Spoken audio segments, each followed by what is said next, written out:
போதுமா போதுமா இப்படியே போய்கிட்டு இருந்தா என்னதாமா பண்றது, எல்லாத்துக்குமே ஒரு டாட் இருக்குமா அப்படிங்கிற பார்த்தா பூர்ணிமா அவர்கள் செய்யற ஒரு சில விஷயங்கள் இருந்துட்டு இருக்கு. நம்ம தொடர்ச்சியா பாத்துட்டு இருக்கோம். பிபி விட்டு அவங்க வெளியில வந்ததுல இருந்து நிறைய ஸ்டோரி அப்லோட் பண்றாங்க. ஒண்ணு சேடா போடுறாங்க, இல்ல கங்க்ராட்ஸ் பண்றாங்க, இல்ல எல்லாருக்கும் தேங்க்ஸ் அப்படின்னு சொல்லிட்டு இருக்காங்க. சோ இதுல இருந்து அவங்க என்ன செய்யறாங்கன்னு அவங்களுக்கும் தெரியல, நமக்கும் புரியல. சோ இந்த மாதிரி அவங்க போட்ட ஒரு போஸ்ட் தான் இப்ப சோசியல் மீடியால பயங்கரமா வைரலா பேசப்பட்டு வருது. அத பத்தி இந்த வீடியோல நம்ம இப்போ தெளிவா பார்க்கலாம். இந்த 5 கண்டஸ்டன்ட்டுக்குமே நான் முழுக்க முழுக்க ஒரு தேங்க் பண்ணி ஆகணும். பிகாஸ் நீங்க இல்லாம இந்த இடத்துல நானுமே இல்ல. சோ உங்க எல்லாருக்குமே ஒரு பெரிய கங்க்ராட்ஸ். அண்ட் நீங்க அங்க பண்ணது எல்லாமே ஒரு சர்வே தான். கண்டிப்பா இதை நான் எடுத்து சொல்லியே ஆகணும். அது மட்டும் இல்லாம எஸ்பெஷலி வந்து நம்ம அர்ச்சனா அவர்களுக்கு நான் தேங்க் பண்ணியே ஆகணும். ஒரு சூப்பரான பர்சன் அண்ட் உங்க கூட நான் டைம் ஸ்பெண்ட் பண்ணதெல்லாம் எனக்கு ரொம்பவே பிடிச்சிருந்துச்சு. அண்ட் ஸ்பெஷல் கங்க்ராச்சுலேஷன் அப்படின்னு சொல்லியிருந்திருக்காங்க. அது மட்டும் இல்லாம மணி அவர்களுக்கு வந்து ஒரு ஃபன்னியான பர்சன்னா நீங்க மட்டும் தான். சோ நீங்க பிபில இருந்ததுனாலதான் ரொம்பவே என்டர்டைன்மெண்டா இருந்துச்சு. அதனால உங்களுக்கு ஒரு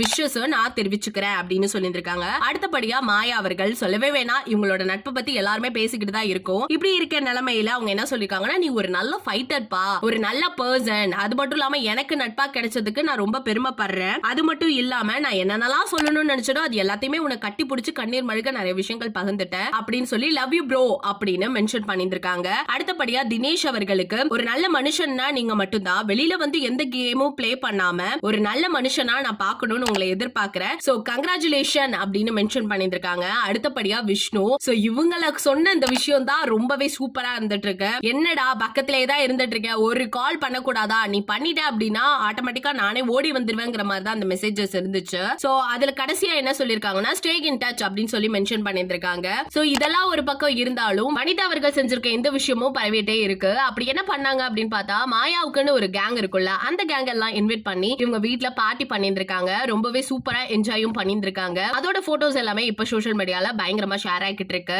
சோ ஒரு பக்கம் பூர்ணிமா என்ன செய்யறாங்கன்னு தெரியல, வனிதா அவர்கள் என்ன சொல்ல வராங்கன்னு புரியல. இவங்களுக்கு இடையில நம்ம தான் மாட்டிக்கிட்டு முழிக்கிறோம் அப்படின்னு நான் நினைக்கிறேன். சோ இந்த பத்தி நீங்க என்ன நினைக்கிறீங்கிற மறக்காம உங்க கருத்துக்களை நம்ம கமெண்ட் செக்ஷன்ல ஷேர் பண்ணிக்கோங்க. இது போல பல வீடியோஸ் பார்க்கணும்னா மறக்காம நம்ம சேனலை சப்ஸ்கிரைப் பண்ணி வச்சுக்கோங்க.